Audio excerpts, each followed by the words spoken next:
चलिए रेडी हो जाइए। आवाज कम कीजिए, आवाज कम कीजिए।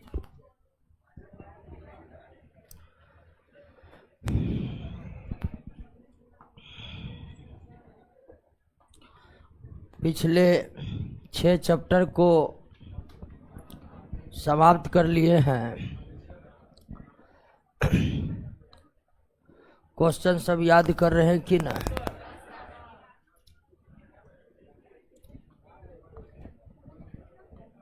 कहाँ गए थे जी? हाँ, चलिए 6 चैप्टर तक प्रश्नों को याद कर लिए हैं ना? न तो एक दिन समाप्त हो जाएगा, पता चला कि याद नहीं हुआ है। तो याद करते जाइए, जमा करिएगा तो जमा ही रह जाएगा और फिर उसके बोझ तले आप दब जाइएगा। बिना थ्योरी याद किए क्वेश्चन याद हो जाएगा पूरा?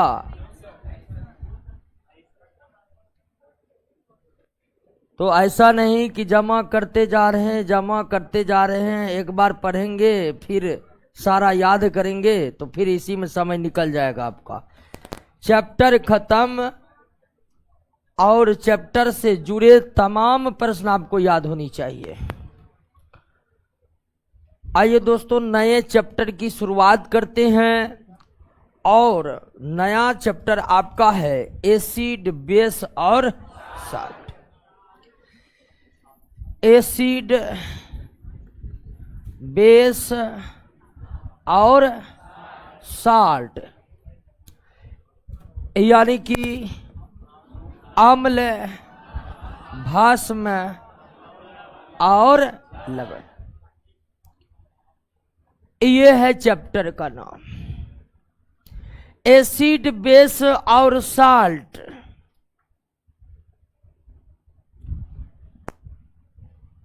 अब ध्यान दीजिए कि आप जानते हैं कि अब तक खोजे गए तत्वों की संख्या कितनी हो गई? 118 हो गई। 118 तत्वों का अब तक खोज हो चुका है और तत्वों के आपसी अभिक्रिया के फलस्वरूप यौगिकों का निर्माण होता है। होता है कि नहीं होता है? आप जानते हैं कि जब तत्व आपस में अभिक्रिया करते हैं, जब तत्व आपस में अभिक्रिया करते हैं तो वे किनका निर्माण करते हैं? वे किनका निर्माण करते हैं? यौगिक का निर्माण करते हैं, कंपाउंड का निर्माण करते हैं। हाइड्रोजन तत्व है, ऑक्सीजन तत्व है, रिएक्शन करके जल बनाया है, यौगिक है। कार्बन तत्व है, ऑक्सीजन तत्व है, रिएक्शन करके कार्बन डाइऑक्साइड बनाया है, यौगिक है। सोडियम तत्व है, क्लोरीन तत्व है, आपस में विक्रिया करके सोडियम क्लोराइड बनाया है, यौगिक है। तो यह फिर से बताने की जरूरत नहीं है कि तत्व आपस में अभिक्रिया करके यौगिकों का निर्माण करते। तत्वों की संख्या निश्चित ही 118 है, लेकिन यौगिकों की संख्या की कोई गिनती नहीं है। लाखों यौगिक अब तक बनाए गए हैं या फिर बन गए हैं, लाखों। अकेले ऑर्गेनिक केमिस्ट्री में इतने कंपाउंड है कि गन नहीं पाएंगे हम लोग।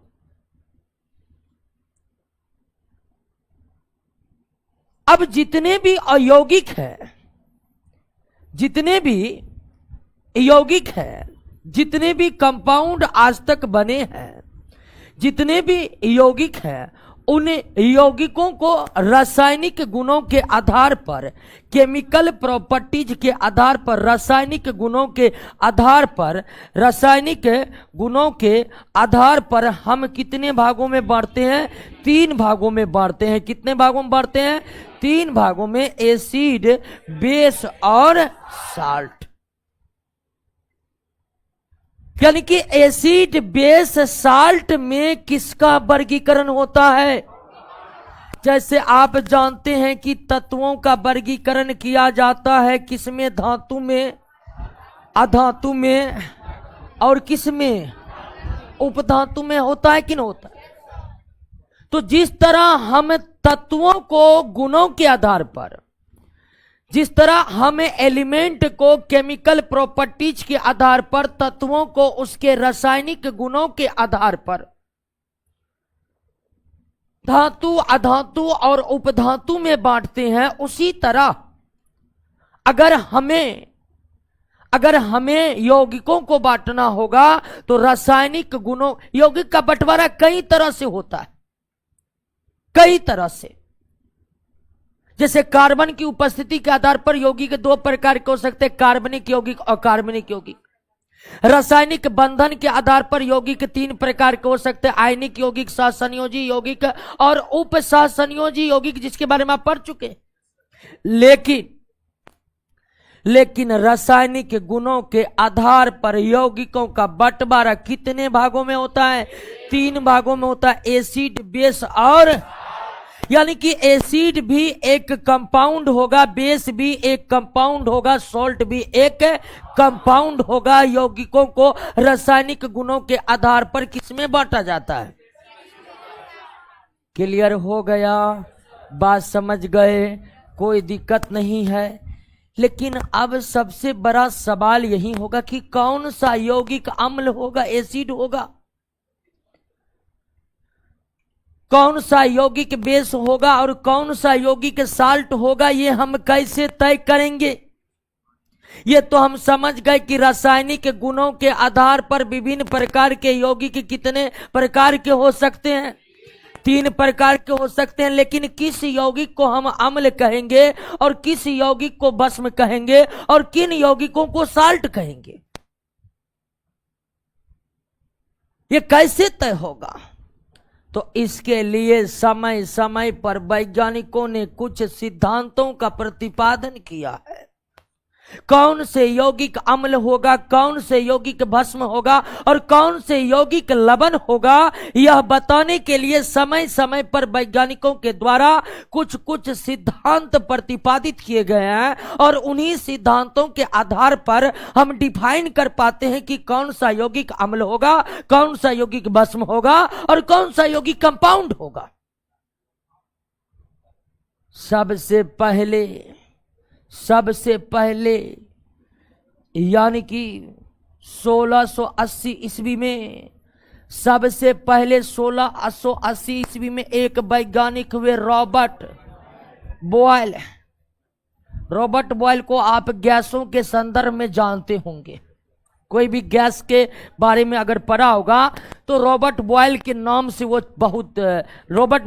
से वो परिचित जरूर होगा। हालांकि अभी हम लोग गैसों के बारे में नहीं पढ़े। गैस का एक नियम ही है बॉयल का नियम, बॉयल्स लॉ। सबसे पहले 1680 में रॉबर्ट बॉयल नामक साइंटिस्ट ने अम्लों के गुणों की चर्चा की। अम्लों के गुणों की चर्चा सर्वप्रथम किसके द्वारा किया गया? रॉबर्ट बॉयल के द्वारा किया गया। उन्होंने कहा कि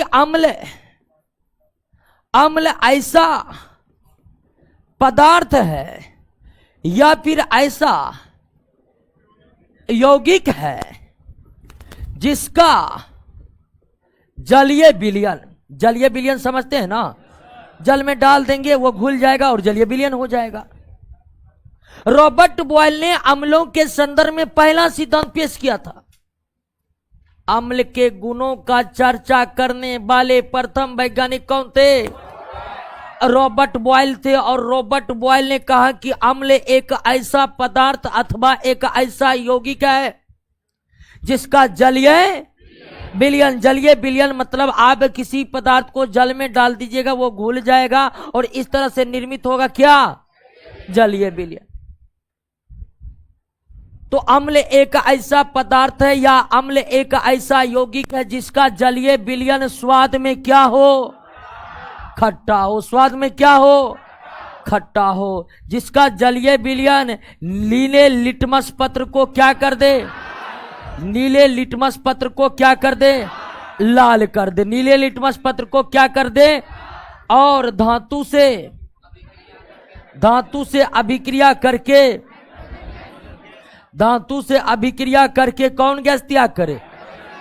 तो सबसे पहले अम्लों के संदर्भ में यही कॉन्सेप्ट निकल कर आया कि एक पदार्थ या एक यौगिक का जलीय विलयन खट्टा है तो निश्चित तौर पर वो क्या है? अम्ल।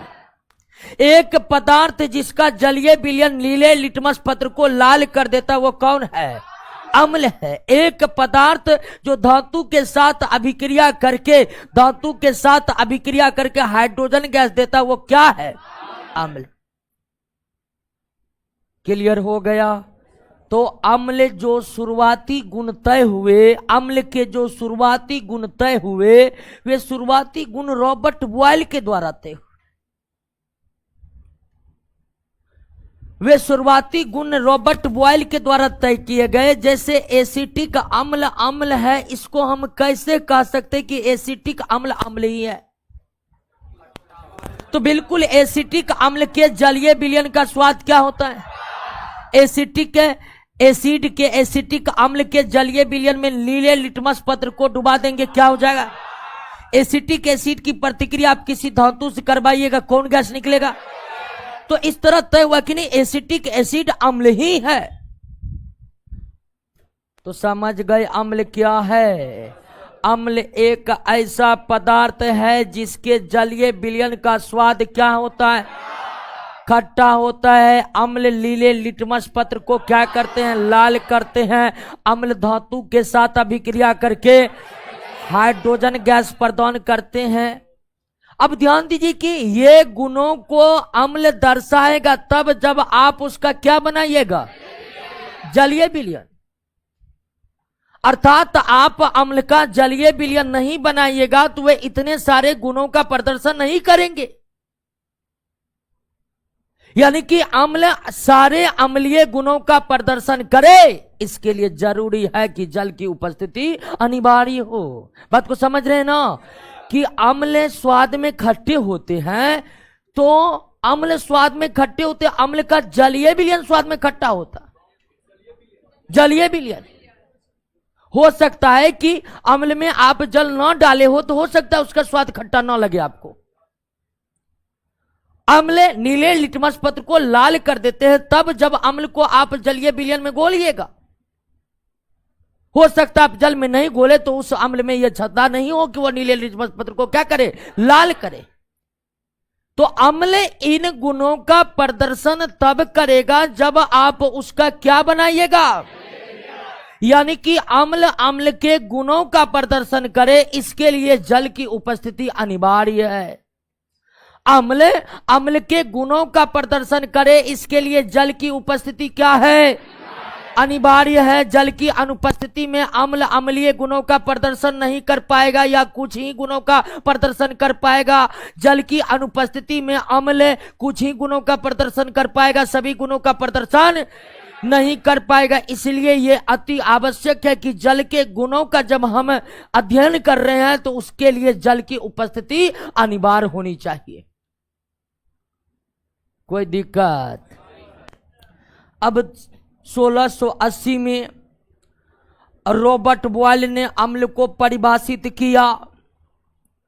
1680 में रॉबर्ट बॉयल ने अम्लों को परिभाषित करके बताया कि अम्ल स्वाद में खट्टे होते हैं, नीले लिटमस पत्र को लाल करते हैं और धातु के साथ अभिक्रिया करके। तो हम रॉबर्ट बॉयल के उन सिद्धांतों के आधार पर चेकिंग करते जाएंगे, अम्ल के बारे में पता चलते जाएगा। अब आ गया है समय की क्षार का भी गुणों क्लियर हो। क्षार के भी गुण क्या हो? क्लियर हो। क्षार के गुणों को क्लियर करने वाला सबसे पहले 1774 में एक वैज्ञानिक हुए, रुएल। ठीक है, रुएल एक वैज्ञानिक हुए, रुएल। अब रुएल ने क्षार का वर्गीकरण सर्वप्रथम किया कि क्षार कौन सा पदार्थ? क्षार यानी कि भस्म। अभी हम भस्म पर आते हैं, आगे हम क्षार को समझ लेंगे। अम्ल के गुणों का सर्वप्रथम वर्गीकरण हो गया किसके द्वारा? रॉबर्ट बॉयल के द्वारा 1680 में। अम्ल का वर्गीकरण होने के काफी लंबे समय के उपरांत 1774 ईस्वी में 1774 ईस्वी में सबसे पहले भस्म को किसने परिभाषित किया? रुवेल ने भस्मों को परिभाषित करते करते ये कई सिद्धांत दिए कि भस्म वो है जिसका जलीय विलयन पहला अम्ल के विपरीत गुण प्रदर्शित करते, अम्ल के विपरीत गुण प्रदर्शित करते, विपरीत गुण रखते। भस्म स्वाद में क्या होता है? खारा होता है, या आप इसको क्या बोल सकते हैं? तीखा हो सकते, खारा नहीं कड़वा होते। भस्म स्वाद में क्या होते हैं? कड़वा होते हैं। कड़वा को आप क्या बोल सकते हैं? तीखा, ठीक है ना। अब भस्म जो है वे स्वाद में तीखे होते हैं, और भस्म जो है वो लाल लिटमस पत्र को क्या करते हैं? लाल लिटमस पत्र को क्या करते हैं? नीला करते हैं। लाल लिटमस पत्र को नीला करते हैं, और भस्म को छूने पर उसमें साबुन की तरह चिकनाहट होती है, साबुन की तरह चिकनाहट होती है, चिकनापन होता है, उसमें स्मूथ होता है, और भस्म में साबुन की तरह चिकनाहट होती है। तो इस आधार पर आप ये भी मानिए कि साबुन भी एक प्रकार का क्या है? भस्म ही है। साबुन भी एक प्रकार का क्या है? भस्म है। तो सबसे पहले रुवेल ने भस्मों के गुणों को क्लियर करते हुए बताया कि भस्म एक ऐसा पदार्थ है अथवा भस्म एक ऐसा यौगिक है जिसके जलीय विलयन में अम्ल का उल्टा गुण होगा। भस्म के जलीय विलयन का स्वाद कड़वा या तीखा होगा। भस्म का जलीय विलयन लाल लिटमस पत्र को क्या करेगा? नीला करेगा, और साबुन की तरह उस भस्म में क्या होगी? चिकनाहट होगी। और भस्म एक ऐसा पदार्थ है जो अम्लों से अभिक्रिया करके क्या बनाएगा? लवण बनाएगा। अम्लों से अभिक्रिया करके क्या बनाएगा? तो इस तरह से 1680 में अम्ल को परिभाषित करने का जो सिलसिला चालू हुआ, वो 1774 आते भस्म को भी परिभाषित करने में सफल रहा। अब सवाल है कि जो इन तरह के गुणों का वर्गीकरण किए जा रहे हैं वैज्ञानिकों के द्वारा, क्या ये सही है? बिल्कुल सही है। एक पदार्थ या एक यौगिक के जलीय विलयन का स्वाद तीखा है, निश्चित रूप से वो भस्म ही है। एक पदार्थ जिसमें साबुन की तरह चिकनाहट है, निश्चित तौर पर वो क्या है? भस्म है। तो अम्ल कौन सा होगा और भस्म कौन सा पदार्थ होगा, इसको शुरुआत में सबसे पहले रॉबर्ट बॉयल और रुवेल ने मिलकर क्या किया? क्लियर किया। समझ में आ गया? अब अम्ल क्या होगा, भस्म क्या होगा, ये आप समझ गए कि नहीं? अगर आपको बॉयल और रुवेल के अम्ल भस्म के बीच, एसिड बेस के बीच अंतर करना होगा, कर लीजिएगा। अभी आप जाने कि रॉबर्ट बॉयल के अनुसार अम्ल क्या है और रुवेल के अनुसार भस्म क्या है। और रॉबर्ट बॉयल और रुवेल ने अम्ल और भस्मों की चर्चा जल की उपस्थिति के साथ किया है। वे अम्ल और भस्म के गुणों के चर्चा जल के बगैर नहीं किया है। अन्य आगे कुछ सिद्धांत हम पढ़ेंगे जहां अम्ल के गुणों की व्याख्या बिना जल के भी होगा। लेकिन हमें याद रखना है कि शुरुआती अवस्था में, प्रारंभिक अवस्था में जब अम्ल और भस्म के गुणों की चर्चा हो रही थी तो वो जल की उपस्थिति में हो रही थी। चाहे रॉबर्ट बॉयल के अम्ल के कॉन्सेप्ट को ले ले या रुवेल के क्षार के भस्म के कॉन्सेप्ट को ले ले, इन दोनों स्थितियों में जल की उपस्थिति अनिवार्य है। और आप समझ गए तो समझ ही गए कि अम्ल के जलीय विलयन नीला लिटमस पत्र को क्या करेगा? लाल करेगा, जबकि भस्म लाल लिटमस पत्र को क्या करेगा? नीला करेगा। क्लियर? अम्ल का स्वाद क्या होता है? अम्ल के जलीय विलयन का स्वाद क्या होता है? और भस्म के जलीय विलयन का स्वाद क्या होता है? तीखा या कड़वा होता है। ठीक है ना। उसके बाद यह धातु से अभिक्रिया करके क्या देता है? अम्ल की। अगर अम्ल की धातु के साथ अभिक्रिया होगा तो कौन गैस देगा? हाइड्रोजन गैस देगा। लेकिन आप समझिए कि भस्म का सभी धातु के साथ अभिक्रिया नहीं होता है। सभी धातु के साथ अभिक्रिया नहीं होता, यानी कि अम्ल जिस तरह से धातुओं से अभिक्रिया करते हैं उस तरह से भस्म धातु की अभिक्रिया नहीं करते हैं, नहीं करते।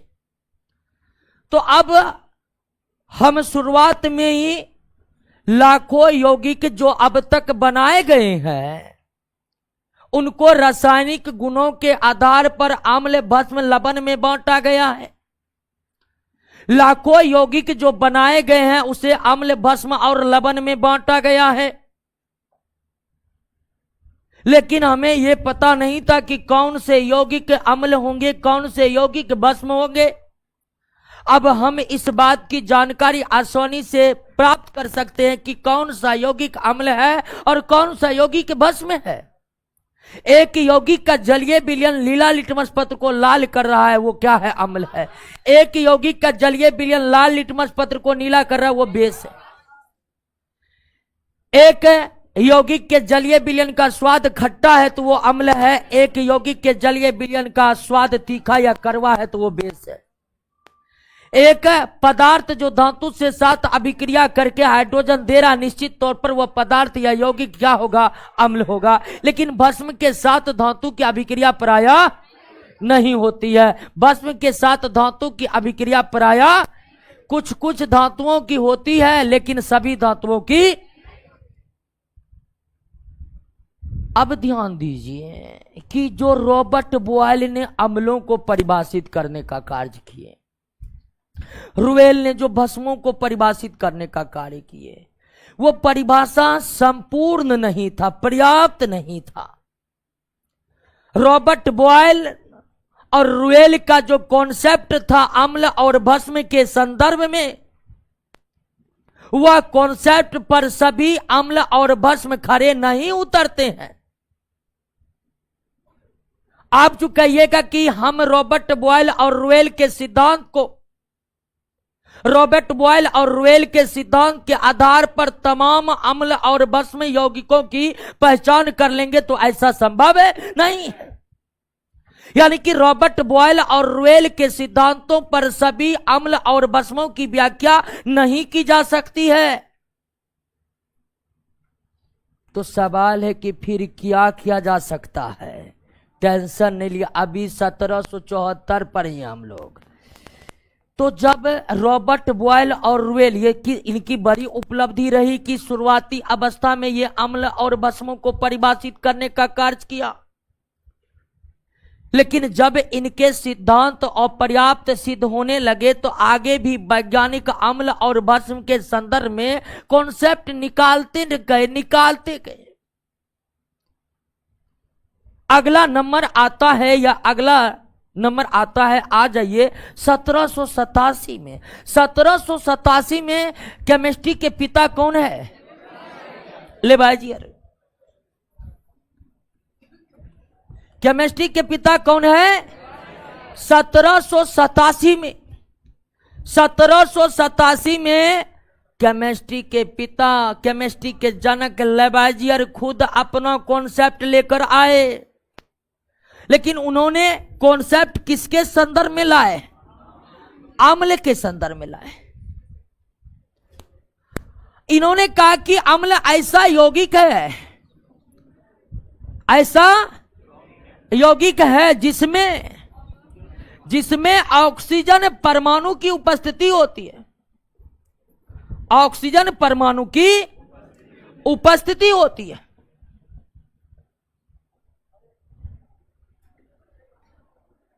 गया,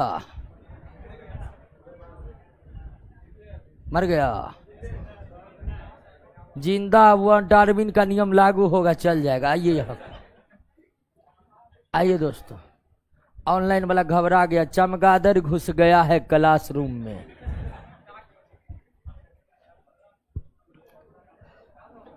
चलिए दोस्तों, आइए 1787 पर। तो 1787 में लेबाजियर ने अम्लों के संदर्भ में यह कॉन्सेप्ट दिया कि अम्ल एक ऐसा यौगिक या पदार्थ है, अम्ल ऐसा यौगिक या पदार्थ है जिसमें अनिवार्य रूप से क्या होते हैं, ऑक्सीजन परमाणु रहते हैं। इन्होंने कहा, इन्होंने कई उदाहरण भी पेश किए कि देखिए एसिटिक एसिड CH3COH, ये एसिटिक एसिड का फार्मूला है। कहा कि एसिटिक एसिड में देखिए ऑक्सीजन है, कहा कि हाँ है, इसलिए ये अम्ल है। और भी कई अम्ल को सामने लाए, जैसे कार्बन डाइऑक्साइड। कार्बन डाइऑक्साइड का भी जलीय विलयन अम्ल के समान व्यवहार करता है। लेबाजियर इसको भी लाए कि देखिए कार्बन डाइऑक्साइड का जलीय विलयन कैसा है, अम्लीय है, क्यों है, तो इसमें ऑक्सीजन है। यानी लेबाजियर ने अम्लों के संदर्भ में यह कॉन्सेप्ट स्थापित करने का प्रयास किया कि जो अम्लीय पदार्थ होते हैं या फिर अम्ल वो यौगिक होते हैं जिसमें ऑक्सीजन परमाणु की उपस्थिति होती है। और लेबाजियर ने यह भी कहा, लेबाजियर ने यह भी कहा कि अम्ल जो गुणों को प्रदर्शित करते हैं, अम्ल जो अम्लीय गुणों की प्रदर्शित करते, अम्ल जो अम्लीय गुणों का प्रदर्शन करते, अम्लीय गुण समझे ना, जैसे नीला लिटमस पत्र को क्या कर देना, स्वाद में क्या धातुक सतह विक्रिया करके। तो लेबाजियर तो ये तो कहा कि अम्ल वे पदार्थ अथवा यौगिक है जिसमें ऑक्सीजन परमाणु रहेंगे। और उसके बाद उन्होंने ये भी कहा कि अम्ल जो अम्लीय गुणों का प्रदर्शन कर रहे हैं वो किसकी उपस्थिति कारण, ऑक्सीजन परमाणु की उपस्थिति के कारण ही अम्ल अम्लीय गुणों का प्रदर्शन कर रहे हैं। तो लेबाजियर भी एक कॉन्सेप्ट लेकर आया कि अम्ल वे पदार्थ हैं जिसमें कौन परमाणु रहेगा, ऑक्सीजन। यानी कि लेबाजियर के इस सिद्धांत के अपोजिट में जाइएगा तो उनका मानना यह भी है कि अगर किसी कंपाउंड में ऑक्सीजन नहीं है तो वह फिर आपका अम्ल नहीं है और ना ही वे अम्लीय गुणों का प्रदर्शन करेंगे। यानी लेबाजियर का पूरा मानना था कि अम्ल वही होगा जिसमें क्या होगा, जिसमें ऑक्सीजन का परमाणु नहीं होगा, वो अम्ल नहीं होगा। अब शुरुआत में तो इसका बात पर वैल्यू दिया जाएगा। केमिस्ट्री के पिता थे, छोटे मोटे वैज्ञानिक नहीं थे, अपने जमाने के बहुत बड़े वैज्ञानिक। जो रुतबा सर आइजक न्यूटन को हासिल था एक जमाने में, वही रुतबा लेकर लेबाजियर चला करते थे। यानी इनके सामने में बैठकर दूसरे वैज्ञानिक बोल दिया और लेबाजियर कहता कि ये गलत है, फिर दूसरा बार बोलेगा तो उसको बगल वाला रोक देता था, दिमाग खराब है जी, लेबाजियर बोल रहा है जी, ठीक है। सर आइजक न्यूटन के जमाने में यही होता था। सर आइजक न्यूटन एक बार ध्वनि का वेग गलती निकाल कर आ गए थे, आकर के समझा दिए सबको कि देखो भाई ध्वनि का वेग इतना होगा 290 मीटर पर सेकेंड, जबकि होता था 330 मीटर पर सेकेंड। न्यूटन साहब को कहीं पर गलती हो गया, भाषण दे रहे थे, सबको समझा दी 290 समझा कि न। थॉमस यंग जो है वो दबी जुबान में बोला कि लगता है कहीं गलत है। अब sir Isaac Newton Thomas young को समझते, उससे पहले 4 आदमी चुप करा दिया उसको, चुपो नहीं तुम काहे बोल रहा है, 290 ये होगा, ठीक है, वो ध्वनिये से कोई गलती हो गया होगा कि कहीं तेज है। बाद में थॉमस यंग ने उसको सुधार के अग्नि 330 होगा, तब सब मान्य होते, ये रुतबा लेकर चलते थे। तो लेबाजियर भी कह दिए कि अम्ल में ऑक्सीजन परमाणु होगा, मान्य हो गया। लेकिन अब आ जाइए 1811 पर। 1811 में एक नए वैज्ञानिक का अवतरण हुआ, इसका नाम था डेवी। डेवी से भी आप परिचित होंगे। सेफ्टी लैंप का खोज किया था कौन? डेवी। कई सारे तत्व जैसे पोटेशियम का खोज डेवी ने किया था। लेकिन डेवी सेफ्टी लैंप जिसका कोयले के खदानों में इस्तेमाल किया जाता था उस समय, अपने इस खोज के लिए काफी चर्चा में रहे हैं डेवी। 1811 में डेवी ने लेबाजियर के सिद्धांतों को गलत करार दे दिया। 1811 में अम्ल के संदर्भ में लेबाइजियर का जो कॉन्सेप्ट आया था कि अम्ल वो पदार्थ अथवा यौगिक है जिसमें कौन सा परमाणु रहेगा, कौन सा रहेगा, ऑक्सीजन रहेगा। इस कथन को 1811 में डेवी गलत करार दिया। डेवी साहब लेबाइजियर को बुलाए कि लेबाइजियर साहब आप कहे कि अम्ल में ऑक्सीजन होता है, कहा कि बिल्कुल होता है जी, तुम इतना लेट से समझ रहा है। फिर पूछा डेवी लेबाइजियर साहब सही सही सिद्धांत को चेक किया ना, कहा कि तुमको हम पे शक हो रहा है। कल के शक नहीं हो रहा है कि हम एक नया खोजे हैं, किया कहा कि लेबाइजियर साहब ये हाइड्रोक्लोरिक अम्ल को देखिए, इसका जलीय विलयन है, इसका जलीय विलयन लीला लिटमस पत्र को क्या करता है, लाल करता है। ये HCl धातु के साथ अभिक्रिया करने पर भी क्या देता है, हाइड्रोजन गैस देता है। आप बताइए लेबाइजियर साहब इसमें तो हमको ऑक्सीजन दिख ही नहीं रहा है। लेबाइजियर निकल गया, कहा डेवी आ रहे हैं, तुम बैठो। समझे कि नहीं समझे? यानी कि डेवी जो है लेबाइजियर के सिद्धांत को क्या कर दिया, गलत कर दिया, गलत कर दिया। डेवी ने कई ऐसे अम्लों की खोज की, जैसे हाइड्रोक्लोरिक अम्ल ये अम्ल है, हाइड्रोफ्लोरिक अम्ल ये अम्ल है, हाइड्रोफ्लोरिक अम्ल ये अम्ल है, क्योंकि ये अम्लीय गुणों का प्रदर्शन करते हैं। तो डेवी ने कई ऐसे अम्ल का पता लगाया जिसमें ऑक्सीजन परमाणु का अतः पता नहीं था।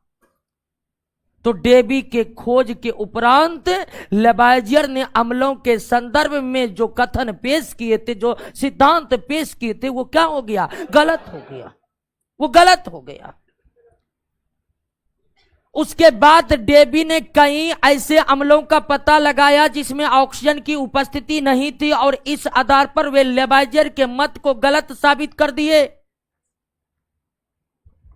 1811 में डेवी ने लेबाइजियर के मत को, ऑक्सीजन वाले मत को क्या कर दिए, गलत साबित कर दिए। और उसके आगे चलकर 1816 में डेवी ने अम्लों के संदर्भ में एक नए नियम का प्रतिपादन किए, और डेवी के अनुसार अम्ल वे पदार्थ या यौगिक है जिनमें हाइड्रोजन परमाणु की उपस्थिति होती है, हाइड्रोजन परमाणु की उपस्थिति होती है। यह बात कहा किसने, डेवी। डेवी ने 1816 में अम्लों के संदर्भ में एक नया मत पेश किया, या आप कह सकते हैं कि डेवी ने अम्लों के संदर्भ में जो लेबाइजियर का मत था उसको गलत साबित करके उनमें संशोधन किया और ऑक्सीजन की जगह क्या लगाया। क्योंकि आप देख ही रहे हैं लेबाइजियर डेवी एक के बात कर रहे हैं, लेकिन अंतर यह है कि जहां लेबाइजियर ऑक्सीजन परमाणु पर अटके थे, डेवी कौन परमाणु पर अटका, हाइड्रोजन परमाणु पर। लेकिन डेवी का अम्ल के संदर्भ में जो यह सिद्धांत पेश किया गया, डेवी के द्वारा अम्ल के संदर्भ में जो यह सिद्धांत पेश किया गया, यह सिद्धांत ज्यादा मान्य नहीं हो पाया। जब डेवी ने इस सिद्धांत का प्रतिपादन किया तो समकालीन जो वैज्ञानिक थे वो कहा कि अरे क्या करे, कोई कह रहा है कभी आ रहा है कि ऑक्सीजन होगा, तुम आ रहा है हाइड्रोजन होगा, कल कोई मुंह उठा के आज कहेगा क्लोरीन होगा। अरे अच्छा सिद्धांत लेकर आओ, ये क्या है हाइड्रोजन क्लोरीन फ्लोरीन। जब जान रहे कि लेबाइजियर गलती कर दिया यही एटम एटम करके, फिर वही सिद्धांत पेश कर रहा है तुम। तो डेवी का यह सिद्धांत तो आया लेकिन मान्य नहीं हो पाया, मान्य नहीं हो पाया, क्योंकि समकालीन वैज्ञानिक इस सिद्धांत को मानने के लिए तैयार ही नहीं हुए। उनका कहना था कि लेबाइजियर भी अपने स्तर का महान वैज्ञानिक थे, लेकिन वो भी परमाणु के चक्कर में फंस गए। अब तुम भी वही गलती कर रहा है, अम्ल को परमाणु के आधार पर परिभाषित कर रहा है, ऐसा संभव नहीं है। अब दोस्तों डेवी का सिद्धांत मान नहीं हुआ, लेकिन कथन तो याद आपको रखना पड़ेगा कि डेवी ऐसे पहले व्यक्ति थे जिन्होंने अम्ल के संदर्भ में यह बताया कि अम्ल एक ऐसा यौगिक या पदार्थ है जिसमें हाइड्रोजन की उपस्थिति होती है। लेबाजियर के कथनों को भी आपको याद रखना पड़ेगा कि लेबाजियर ने कहा था कि अम्ल वो पदार्थ है जिसमें किसकी उपस्थिति होगी, ऑक्सीजन की उपस्थिति होगी, ऑक्सीजन की उपस्थिति होगी। दोस्तों ध्यान भंग मत कीजिए, एकदम साइलेंट होकर समझिए हर एक बात को। क्लास में होगा सब कुछ याद, घर पर बच जाएगा केवल प्रश्न करना, और घर पर जाकर बैठकर प्रश्न कर दिए तो आप ही टॉपर है, बगल वाला मेरिट से बाहर होगा। अल्लाह मत करिए अल्लाह। अब ध्यान दीजिए कि 1838 में लिबिक एक वैज्ञानिक हुए। कौन? लिबिक नोट में दिया होगा हिंदी में नाम, लिबिक। 1838 में लिबिक ने अम्लों को एक नए सिरे से परिभाषित किया, और लिबिक का परिभाषा आज भी मान्य है। लेबाजियर के परिभाषा गलत हुए, डेवी का परिभाषा सही था, मान्य नहीं हुए, क्योंकि समकालीन वैज्ञानिक ने कह दिया कि लेबाजियर अम्लों के आधार पर अम्ल को, परमाणुओं के आधार पर अम्ल को परिभाषित किए, वो गलत हो गए हैं। इसलिए डेवी तुम भी परमाणु के आधार पर अम्ल के कॉन्सेप्ट को क्लियर कर रहा, तुम भी एक दिन गलत हो जाएगा, कोई पूछने वाला नहीं रहेगा। लेकिन हालांकि डेवी को सही में, डेवी को अम्ल के संदर्भ में कोई याद नहीं रखता है, कोई याद नहीं रखता है। ठीक है, पढ़ने वाले में भी पटना क्या एकलौता है कि जो ये चैप्टर पढ़ाते समय डेवी को हम याद करवा देते, नहीं तो कोई याद नहीं रखता। सच बात है, कई राइटर तो अपने बुक से डेवी का नाम ही हटा दिया है। डायरेक्ट वे रोबल बॉयट रुवेल से शुरू करते हैं, सीधे अर्हेनियस पर आ जाते हैं, बीच में डेवी को भी हटा दिए। लेकिन आप लोग याद रखिए, क्योंकि एनसीईआरटी में आज भी डेवी के कार्यों की चर्चा है एसिड बेस में, इसलिए आपको याद रखना पड़ेगा। लिबिक का परिभाषा क्या था? लिबिक का परिभाषा था अम्ल वे यौगिक या पदार्थ हैं जिनमें हाइड्रोजन परमाणु की उपस्थिति होती है, जिसका धातु के द्वारा, जिसका मतलब किसका? हाँ, हाइड्रोजन परमाणु का, जिसका धातु के द्वारा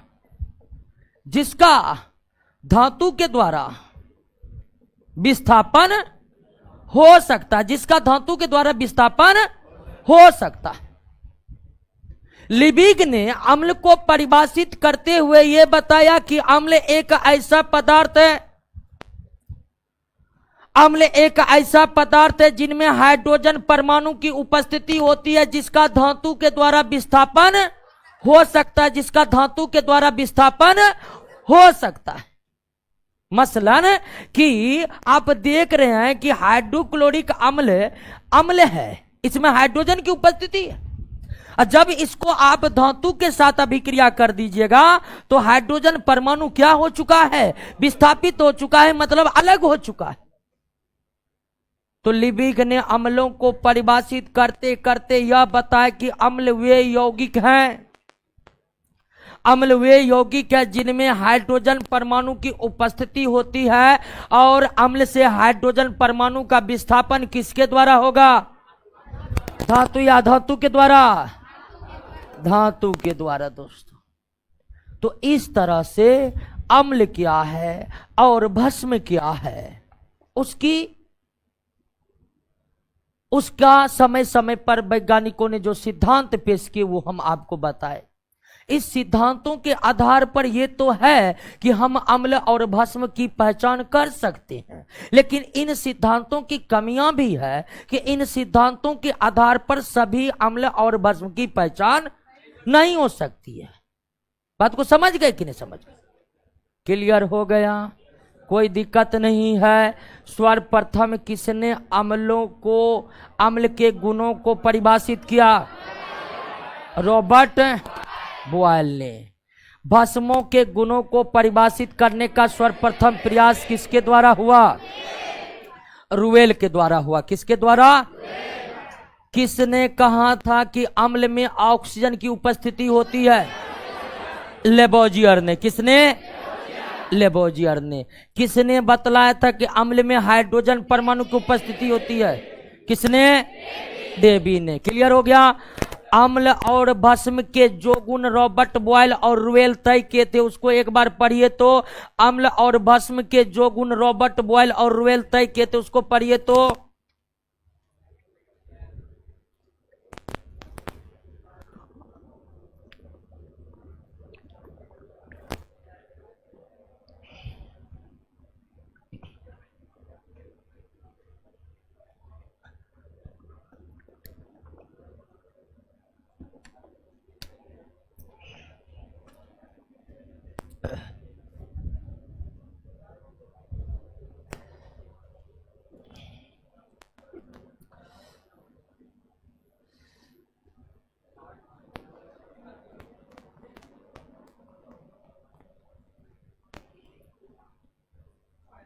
क्लियर?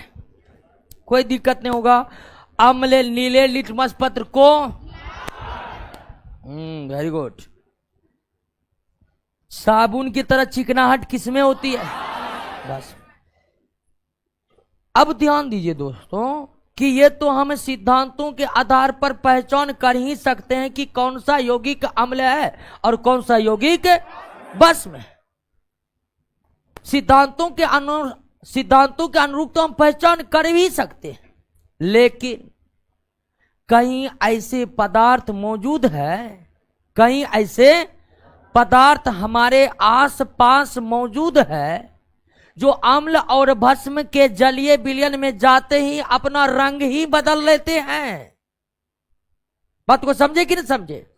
हमारे आसपास कई ऐसे पदार्थ मौजूद हैं जो अम्ल और भस्म के विलयन में जाकर अपने रंगों को क्या कर लेते हैं? बदल लेते हैं। और ऐसे पदार्थों के माध्यम से भी हम अम्ल और भस्म की पहचान कर सकते हैं, अम्ल और भस्म की पहचान कर सकते हैं।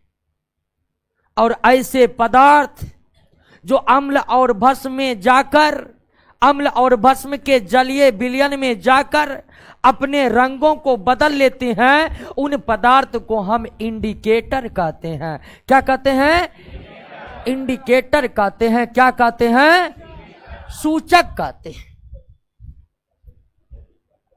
सूचक एक पदार्थ है, सूचक एक पदार्थ है जो अम्ल और भस्म में जाने के बाद अपने रंगों को क्या कर लेते हैं, और इन सूचकों के रंगों में हुए बदलाव का अध्ययन कर हम अम्ल और भस्म की पहचान कर सकते हैं।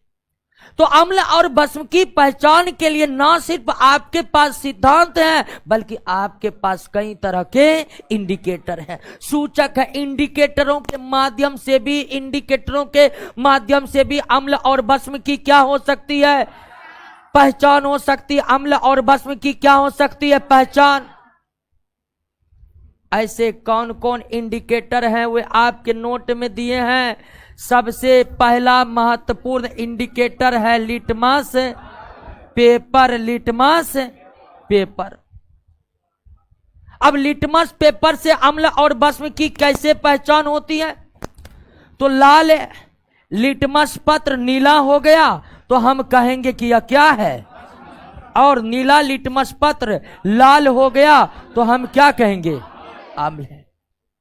अगर कोई पदार्थ अम्ल या भस्म है कि नहीं है तो आप उसका लिटमस पेपर से चेक कर सकते हैं। लिटमस पेपर एक इंडिकेटर है। हालांकि लिटमस पेपर को लाइकेन से बनाया जाता है और इसका वास्तविक रंग बैंगनी होता है। लिटमस को एक खास प्रकार के लाइकेन से बनाया जाता है और इसका वास्तविक रंग क्या होता है? बैंगनी। लिटमस का वास्तविक रंग बैंगनी होता है। अब अम्ल और भस्म की जांच करने के लिए हम लिटमस को लाल और नीले रंग में कन्वर्ट करते। अब आप देखिए कि अम्ल जो है वो नीला लिटमस पत्र को क्या करेगा, लाल करेगा। यानी कि 1 बिलियन में हमने नीला लिटमस पेपर को गिराए और नीला लिटमस पेपर का रंग बदलकर क्या हो गया, मतलब इसमें क्या है, अम्ल है। इसमें क्या है, अम्ल। अब यहां पर एक बात यह याद रखना है दोस्तों कि अम्ल नीले लिटमस पत्र पर ही प्रतिक्रिया करते हैं। अम्ल लाल लिटमस पत्र पर कोई प्रतिक्रिया। हम अम्लीय विलयन में अगर नीले लिटमस पत्र को डालेंगे वो क्या हो जाएगा, लाल। लेकिन अम्ल के एक जलीय विलयन में हम लाल लिटमस पत्र को डाल देंगे तो क्या होगा, कुछ नहीं होगा, वो लाल का लाल ही रहेगा। तो नीला लिटमस पत्र अम्ल के जलीय विलयन में रंग को बदल के लाल हो जाते हैं। लेकिन एक लाल लिटमस पत्र को अम्ल के ही जलीय विलयन में डालेंगे तो अम्ल उस लिटमस पत्र पर कोई प्रतिक्रिया, यानी अम्ल जब भी प्रतिक्रिया करेगा क्या। अब इस आधार पर यह भी प्रश्न पूछा जा सकता है कि एक जलीय विलयन में लाल लिटमस पत्र को डालने पर वो लाल ही रहा तो शायद वो क्या हो सकता है, अम्ल हो सकता है। क्या हो सकता है, क्योंकि अम्ल लाल लिटमस पत्र पर कोई प्रतिक्रिया। उसी तरह दोस्तों भस्म जो है, भस्म लाल लिटमस पत्र को बदलकर क्या कर देते, नीला। लेकिन भस्म नीले लिटमस पत्र पर कोई प्रतिक्रिया नहीं करते। अगर भस्म के जलीय विलयन में हम नीले लिटमस पत्र को डाल देंगे तो क्या वह उसमें, यानी कि उस लिटमस पेपर के रंग में कोई परिवर्तन आएगा, नहीं आएगा। तो हमें इस बात को भी याद रखना पड़ेगा दोस्तों कि अम्ल जरूर नीले लिटमस पत्र को लाल कर देते हैं लेकिन अम्ल लाल लिटमस पत्र पर कोई प्रतिक्रिया नहीं करते। भस्म लाल लिटमस पत्र को जरूर नीला कर देते हैं लेकिन भस्म नीले लिटमस पत्र को लाल नहीं करते। क्लियर हो गया, कोई दिक्कत है। अब जैसे एक इंडिकेटर है लिटमस पेपर, उसी तरह से एक दूसरा इंडिकेटर है मेथिल ऑरेंज। मेथिल ऑरेंज का अपना वास्तविक रंग है, ऑरेंज का हिंदी क्या होता है, नारंगी। वेरी गुड, नारंगी। हाँ, ये नारंगी रंग का होता है इसीलिए इसका नाम ही ऑरेंज है। समझे कि नहीं समझे। तो जिस तरह लिटमस पेपर एक इंडिकेटर के तौर पर काम करता है, जिस तरह लिटमस पेपर एक इंडिकेटर के तौर पर काम करता है, उसी तरह मेथिल ऑरेंज भी एक इंडिकेटर के तौर पर काम करता है। अगर मेथिल ऑरेंज का नारंगी रंग किसी विलयन में बदल कर लाल हो गया तो वो क्या है, अम्ल है। और अगर मेथिल ऑरेंज का नारंगी रंग, इसका रंग बदल कर क्या हो गया, पीला हो गया तो निश्चित यह क्या है, भस्म। तो जिस तरह दोस्तों लिटमस पेपर इंडिकेटर के द्वारा हम अम्ल और भस्म की पहचान कर सकते हैं, उसी तरह कई ऐसे और भी इंडिकेटर हैं जो अम्ल या भस्मिक विलयन में, जो अम्ल या भास्मिक विलयन में जाने के बाद अपने रंगों को बदलकर अम्ल और भस्म की उपस्थिति की सूचना देते हैं। मेथिल ऑरेंज का वास्तविक रंग ऑरेंज यानी नारंगी होता है और मेथिल ऑरेंज को जब आप अम्लीय विलयन में डालेंगे वह रंग बदलकर लाल हो जाएगा। मेथिल ऑरेंज को जब आप भास्मिक विलयन में डालेंगे तो वह ऑरेंज से अपना रंग बदलकर क्या कर लेगा, पीला कर लेगा। और भी कई ऐसे इंडिकेटर है जो आपके नोट में दिया गया है और हमें बताने की जरूरत नहीं है उसको, क्योंकि उसे याद करने की जरूरत है। क्लियर है, क्योंकि ये इंडिकेटर हैं और रंगों को क्या करते हैं, बदलते हैं। तो देखिए इंडिकेटर को पढ़िए, देखिए एक बार पढ़िए तो सारे इंडिकेटर को कि वे रंग कैसे कैसे बदलते हैं।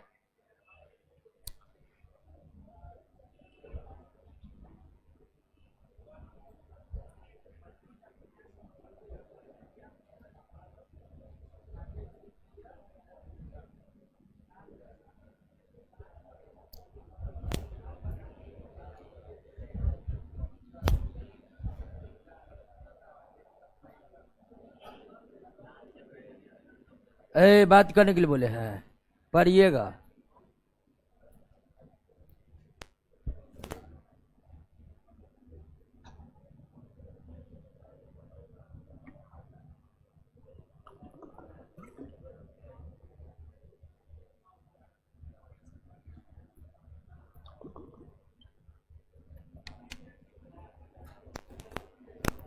क्लियर है?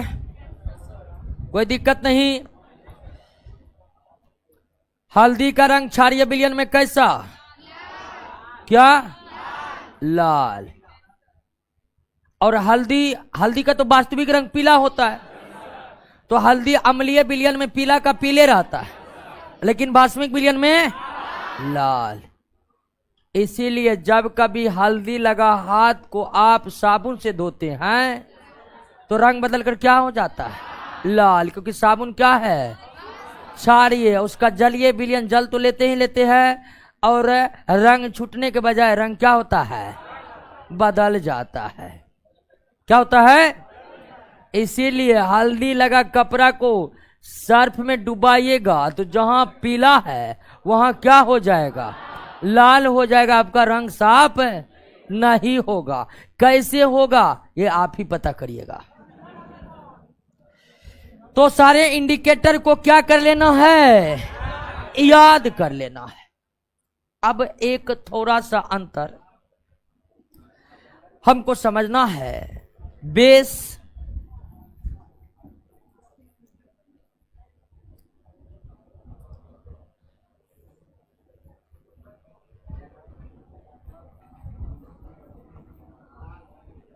बेस यानी क्या? भस्म।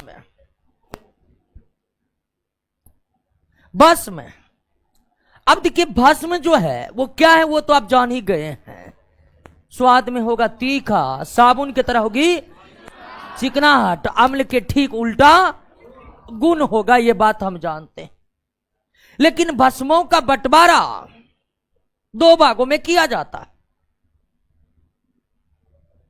भस्मों का बंटवारा दो भागों में किया जाता है। एक ऐसे कुछ भस्म ऐसे होते हैं जल में क्या होते हैं? घुलनशील होते हैं। लेकिन कुछ जो है वो जल में क्या होते हैं? अघुलनशील होते हैं। क्या होते हैं? अघुलनशील होते हैं। उदाहरण के लिए जैसे सोडियम हाइड्रोक्साइड, ये भस्म है और ये जल में घुलनशील है।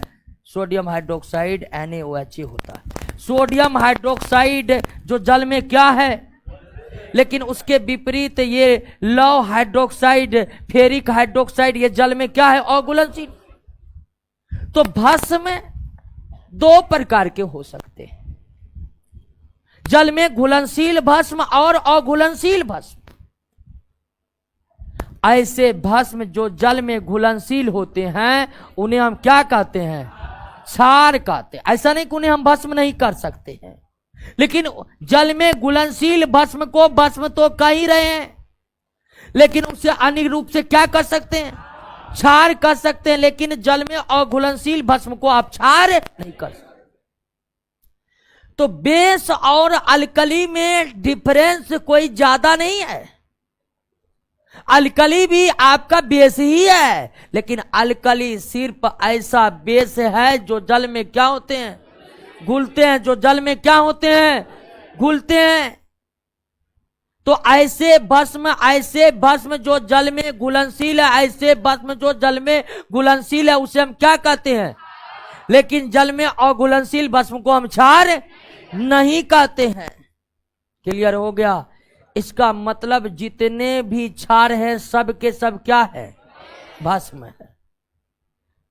जितने भी क्षार हैं सभी के सभी क्षार भस्म होते हैं, लेकिन सभी के सभी भस्म क्षार नहीं होते हैं। केवल वही भस्म क्षार होते हैं जो जल में घुलनशील होते हैं। केवल वही भस्म क्षार होते हैं जो जल में क्या होते हैं? घुलनशील होते हैं। केवल वही भस्म क्षार होते हैं जो जल में घुलनशील होते हैं। क्लियर हो गया? बात को समझ गए? अब आइए दोस्तों, एक अलग टॉपिक को हमें समझना है। क्या नाम है टॉपिक का? क्या? विद्युत इलेक्ट्रोलाइट। इलेक्ट्रोलाइट विद्युत अपघटय। इलेक्ट्रोलाइट क्या है?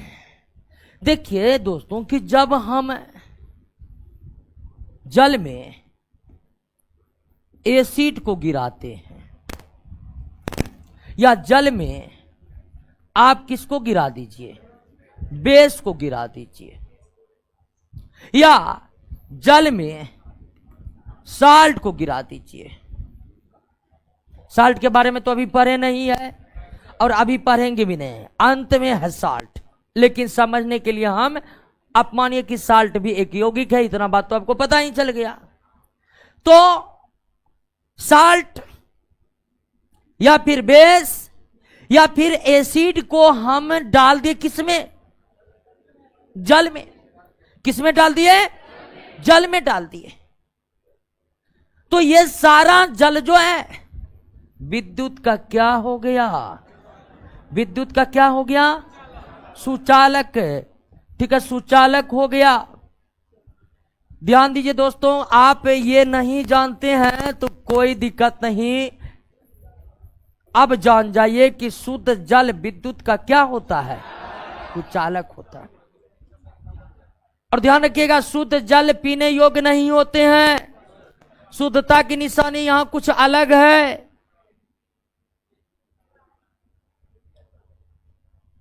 तो शुद्ध जल जो होते हैं, शुद्ध जल जिसको हम डिस्टिल वाटर कहते हैं, जिसमें केवल हाइड्रोजन और ऑक्सीजन है, कोई मिनरल विनरल नहीं है। और हम जो जल पीते हैं ना, हम जो जल पीते हैं दोस्तों, उसमें कई सारे मिनरल होते हैं, कई सारे मिनरल। और इसलिए पीने वाले जल हम जो पीते हैं वो विद्युत का सुचालक होता है। तो शुद्ध जल होते हैं वो विद्युत के क्या होते हैं? कुचालक।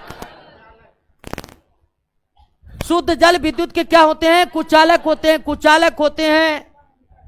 लेकिन इस शुद्ध जल में आप डाल दीजिए किसको? या डाल दीजिए किसको? या डाल दीजिए किसको?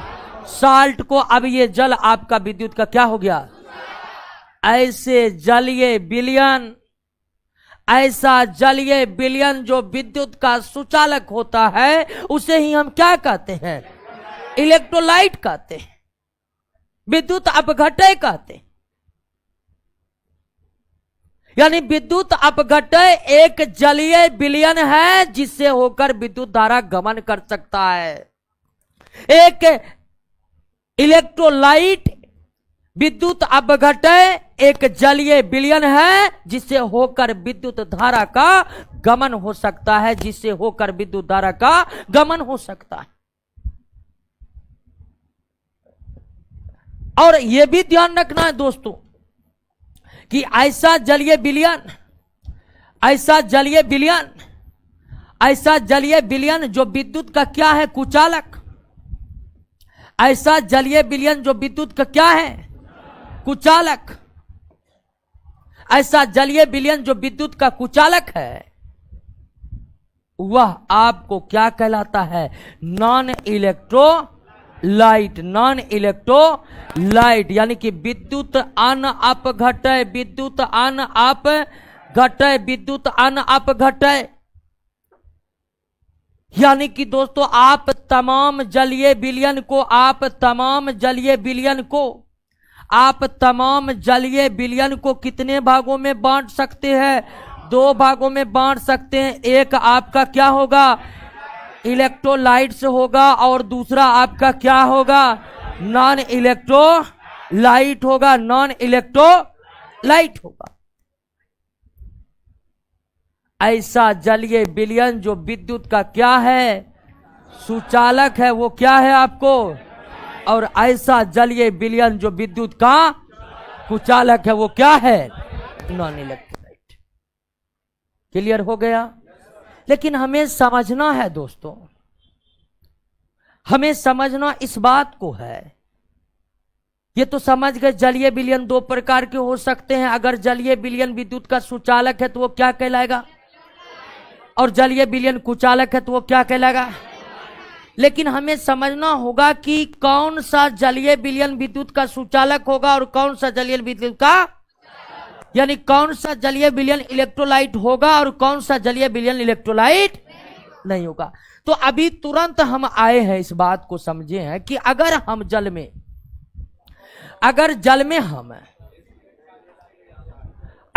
में हम एसिड को गिरा दें, या जल में हम साल्ट को गिरा दें, या जल में हम बेस को घुला दे, तो वो क्या बन जाता है, इलेक्ट्रोलाइट बन जाता है। यानी अम्ल, भस्म और लवण को जल में डालने पर वह क्या बन जाते हैं। यानी इस आधार पर आप कह सकते हैं कि अम्ल भी विद्युत अपघटय होते हैं, भस्म भी विद्युत अपघटय होते हैं और लवण भी विद्युत अपघटय होते हैं, क्योंकि तीनों पदार्थ को अगर आप पानी में डालिएगा तो वो पानी जल का सुचालक हो जाएगा, यानी क्या बन जाएगा। लेकिन अब दोस्तों समझना है कि अम्ल को डालने पर जल में ऐसा क्या हो जाता है, भस्म को डालने पर जल में आखिर ऐसा क्या हो जाता है, लवण को भस्म में डालने पर ऐसा क्या हो जाता है कि वे विद्युत का सुचालक हो जाते हैं। Very good. अब देखिए कि अगर हम, जैसे कि ये HCl है, ये अम्ल है, इसको जैसे आप जल में डालिएगा H+Cl-, यानी कि ये आयन में क्या होगा, टूट जाएगा। ये भस्म है, सोडियम हाइड्रोक्साइड क्या है, भस्म, इसको जल में डालिएगा, ये आयन में क्या होगा, टूट जाएगा। साल्ट के बारे में अभी नहीं पढ़ाएं, लेकिन आप जानिए कि साल्ट, सोडियम क्लोराइड साल्ट है, इसको आप जल में डालिएगा, ये आयन में क्या हो जाएगा, टूट जाएगा। तो होता क्या है दोस्तों कि जब हम जल में अम्ल को डालते हैं, जल में भस्म को डालते हैं, जल में लवण को डालते हैं, तो वे आयन में क्या होते हैं, टूट जाते हैं।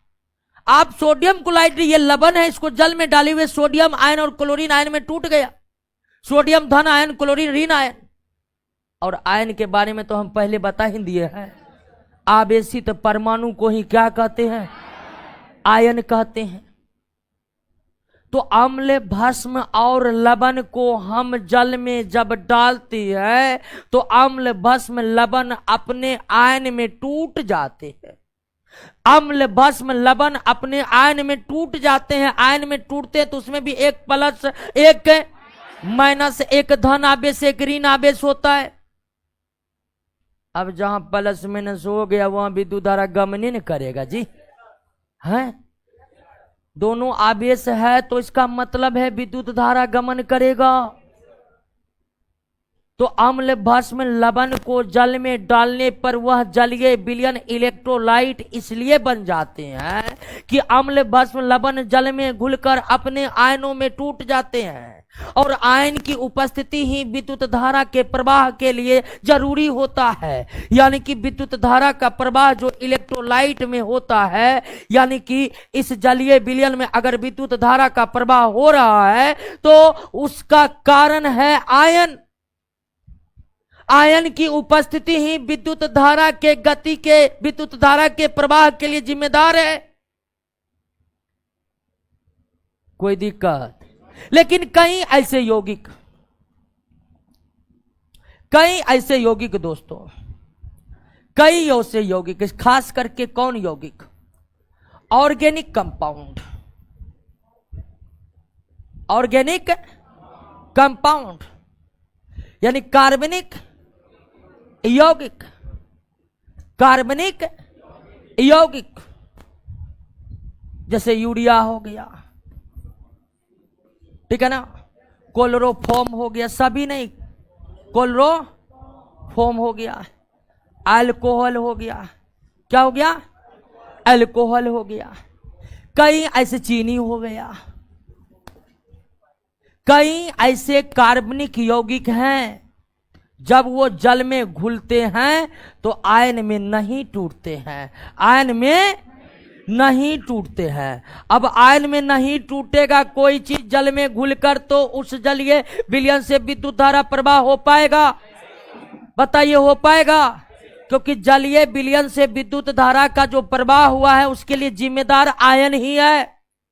तो कुछ ऐसे यौगिक हैं, और खासकर कैसे यौगिक, कार्बनिक यौगिक है, जो जल में जब घुलते हैं तो अपने आयन में नहीं टूटते हैं, जैसे यूरिया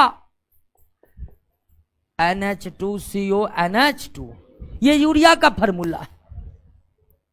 अब यूरिया को अगर हम पानी में डाल देंगे ये आयन में नहीं टूटता है, और आयन में नहीं टूटने के कारण यूरिया जल में घुल तो जरूर जाता है, लेकिन वो जलीय विलयन विद्युत का सुचालक, यानी वो नॉन इलेक्ट्रोलाइट है। यूरिया नॉन इलेक्ट्रोलाइट है, क्लोरोफॉर्म नॉन इलेक्ट्रोलाइट है, अल्कोहल नॉन इलेक्ट्रोलाइट है, क्योंकि ये जल में घुलकर आयन में नहीं टूटते हैं और इसीलिए इसका जलीय विलयन नॉन इलेक्ट्रोलाइट होते। समझ गए? कोई दिक्कत है? नहीं ना? तो इलेक्ट्रोलाइट नॉन इलेक्ट्रोलाइट को आप समझ गए दोस्तों, इसमें कोई दिक्कत नहीं ना? इलेक्ट्रोलाइट नॉन इलेक्ट्रोलाइट को समझ गए। अम्ल, भस्म और लवण के जलीय विलयन इलेक्ट्रोलाइट होते या नॉन इलेक्ट्रोलाइट? अम्ल, भस्म और लवण के जलीय विलयन इलेक्ट्रोलाइट होते या नॉन इलेक्ट्रोलाइट? क्या होते हैं? इलेक्ट्रोलाइट होते हैं। क्या होते हैं? इलेक्ट्रोलाइट होते हैं। कोई दिक्कत नहीं ना? कुछ कार्बनिक, अधिकांश, कुछ नहीं, अधिकांश कार्बनिक यौगिक के जलीय विलयन इलेक्ट्रोलाइट या नॉन इलेक्ट्रोलाइट। अब आपसे पूछेगा कि अम्ल का जलीय विलयन इलेक्ट्रोलाइट क्यों होता है? क्योंकि अम्ल जल में घुलकर आयन में टूट जाता है। एक और प्रक्रिया को यहां पर समझना है दोस्तों, आयोनाइजेशन।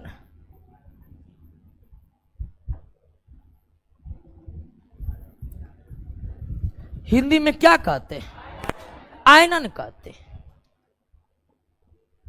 हिंदी में क्या कहते हैं? आयनन। ध्यान दीजिए, आयनन, आयोनाइजेशन। ये आयनन क्या? आप ये जान गए हैं कि HCl को अगर आप जल में डालिएगा तो ये आयन में टूटेगा। आप ये भी जान गए कि किसी भस्म, सोडियम हाइड्रोक्साइड भस्म है, इसको आप जल में डालिएगा तो ये भी अपने आयन में क्या होगा?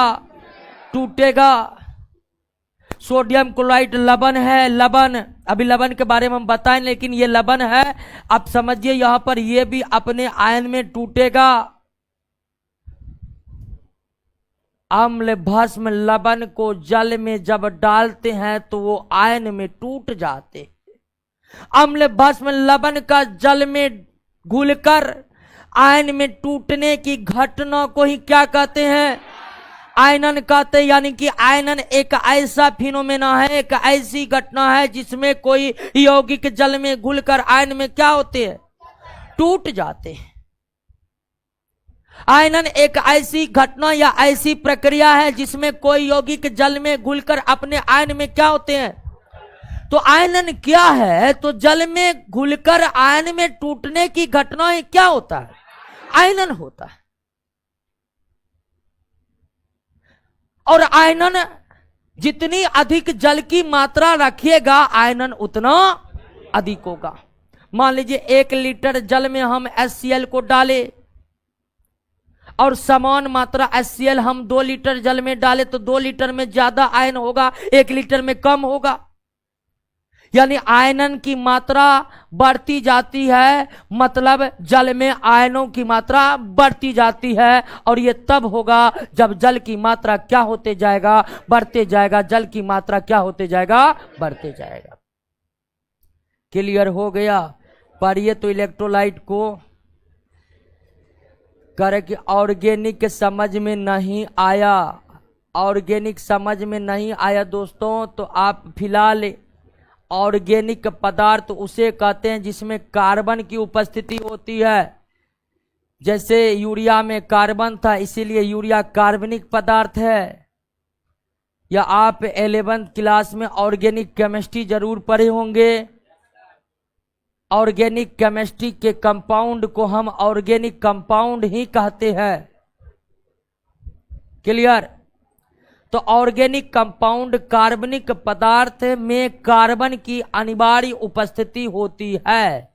जिसमें कार्बन होगा वही कार्बनिक पदार्थ होगा, जिसमें कार्बन नहीं होगा उसे हम क्या कहेंगे? अकार्बनिक पदार्थ कहेंगे। क्या कहेंगे?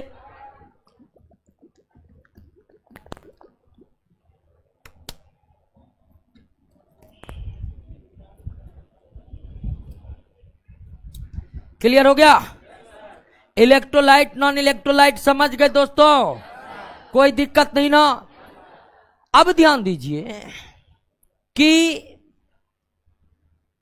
अम्ल की जो शुरुआती परिभाषा तय हुए है रॉबर्ट बॉयल के द्वारा या रुवेल के द्वारा, तो हम क्या बताएं कि रॉबर्ट बॉयल और रुवेल के जो परिभाषा थे या जो सिद्धांत थे अम्ल और भस्मों के संदर्भ में, आगे चलकर डेवी और लिविक ने उसमें जो योगदान दिया अपना, उसके आधार पर निश्चित तौर पर अम्ल और भस्मों की पहचान की प्रक्रिया काफी विस्तृत हुआ। लेकिन अब तक दोस्तों, अब तक हमें कोई ऐसे सिद्धांत नहीं मिले हैं, लेकिन अब तक हमें अभी ऐसा कोई सिद्धांत नहीं मिले हैं जो सभी अम्ल और भस्म के गुणों की व्याख्या कर सके। अब तक ना तो आप रॉबर्ट बॉयल के नियमों के आधार पर सारे अम्लों की व्याख्या कर सकते हैं, न रुवेल के सिद्धांतों के आधार पर ही सारे भस्मों की व्याख्या कर सकते। यानी कि एक ऐसे सिद्धांत की अब भी हमें आवश्यकता है जो अम्ल और भस्म के सारे अम्ल और भस्म के गुणों का व्याख्या करने में क्या हो? सफल हो। इसलिए दोस्तों, अम्ल और भस्म की शुरुआती परिभाषा तय होने के बाद भी नए नए वैज्ञानिक इस क्षेत्र में आए और सिद्धांतों का प्रतिपादन करते रहे। अब तक हम जिन सिद्धांतों के आधार पर अम्ल और भस्म की पहचान किए हैं, यानी कि अब तक जो हम रॉबर्ट बॉयल और रुवेल के सिद्धांतों के आधार पर अम्ल और भस्म की पहचान किए हैं, वो बहुत पुराना कॉन्सेप्ट है। पुराना। जरूरी है किसका? नया कॉन्सेप्ट का। आ जाइए दोस्तों, अम्ल और भस्म के संदर्भ में आधुनिक विचारधारा को समझने के लिए। यानी अब तक जो अम्ल और भस्म का कॉन्सेप्ट पढ़ रहे थे वो एक ओल्ड कॉन्सेप्ट था, लेकिन अब नए जमाने का कॉन्सेप्ट आ गया है जिसे अम्ल और भस्म की आधुनिक विचारधारा के रूप में जाना जाता है। और अम्ल और भस्म के जो आधुनिक विचारधारा है उसमें पहला नाम आता है किसका? अर्हेनियस का पहला नाम आता है किसका? अर्हेनियस का दूसरा नाम आता है ब्राउनडेस्ट लॉरी का, और तीसरा नाम आता है लुईस का। यानी कि अम्ल और भस्म के संबंध में एक ओल्ड कॉन्सेप्ट है, एक मॉडर्न कॉन्सेप्ट। ओल्ड कॉन्सेप्ट में रॉबर्ट बॉयल, रुवेल, लेवाइजर, डेवी, लिविक सब आते हैं, और मॉडर्न कॉन्सेप्ट के अंतर्गत अर्हेनियस आते हैं, ब्राउनडेस्ट लॉरी आते हैं और लुईस आते हैं। तो ओल्ड तो हो गया ना, कोई दिक्कत नहीं ना? ओल्ड में कोई दिक्कत है? आइए नया क्लास में मॉडर्न चालू करेंगे, ठीक है?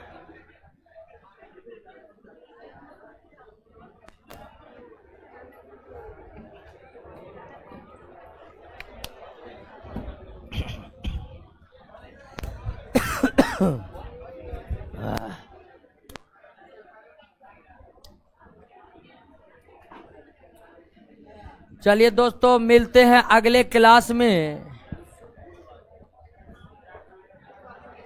तब हम लोग मॉडर्न कॉन्सेप्ट को पढ़ेंगे।